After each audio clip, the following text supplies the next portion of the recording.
Well, let's see how our panel of experts analyze things. Dr. Sheldon Richman is a scholar with the Institute for Humane Studies. Joe Sobran is the Washington editor of the National Review. And our host and permanent panelist is the chairman of the National Endowment for Liberty, Ron Paul. Ron, why do we keep getting into these foreign predicaments? I think there's a basic flaw in our policy. We've gone astray. We do not follow the Constitution. We do not follow our American traditions. And especially in this century, our policy has changed. We have become an interventionist government.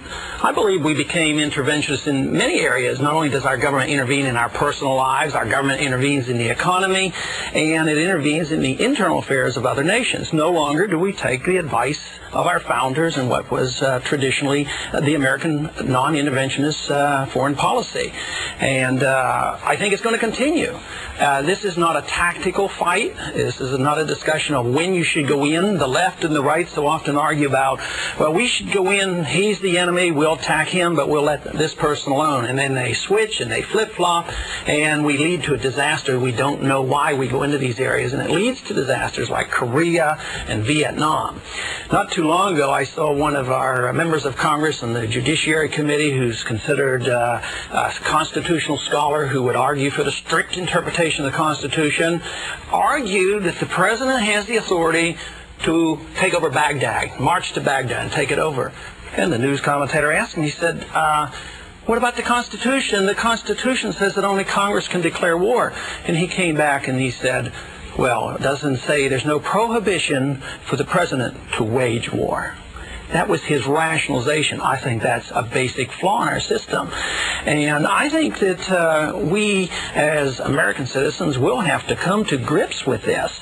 And I have to go to my panel tonight and ask, and just what do you think, and what should we do, and how can this come about? Do you agree that we should be policing the world, or where did we go wrong on this? Joe, what is your opinion of this? Well, there are no commonly accepted rules or laws under which anyone could police the whole world. What tips me off about the shaky nature of this proposed war is the shifting rationales we get for it. First we hear that our vital interests are at stake, oil, and then we hear, no, it's not oil, it's Saddam Hussein's military capacity. We have to stop him now. Well, that's preposterous. Too. In fact, that's sillier than the oil argument. We keep hearing our vital interests are at stake.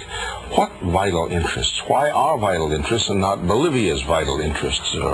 Why is our fate always allegedly at stake everywhere when we're a big and very self-sufficient country? Well, I think this is a... someone once said that the point is not to examine a folly, but to see what it accomplishes.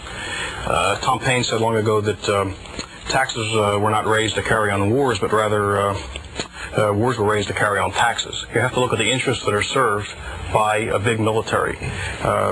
We have a problem, as was said earlier in the program. The Defense Department was on its way to having its budget cut just before Saddam Hussein went into Iraq. This saved a lot of people's jobs and budgets, and we can't discount that. That the reason they want to rush in with all this force is because they have to save an otherwise crumbling military establishment that should be crumbling along with the Soviet Union. And I slightly disagree. I don't think this was a Pentagon-driven thing. I have the impression that Bush is simply an impulsive, manipulable man. The last few weeks have shown that in domestic politics have shown that he's the unstable guy here. I mean, we talk about Saddam Hussein being a madman and all that. Well, I have to wonder a little bit about our own fearless leader here. Not that he's crazy, certifiably, but that he's just not got a grip on things in general.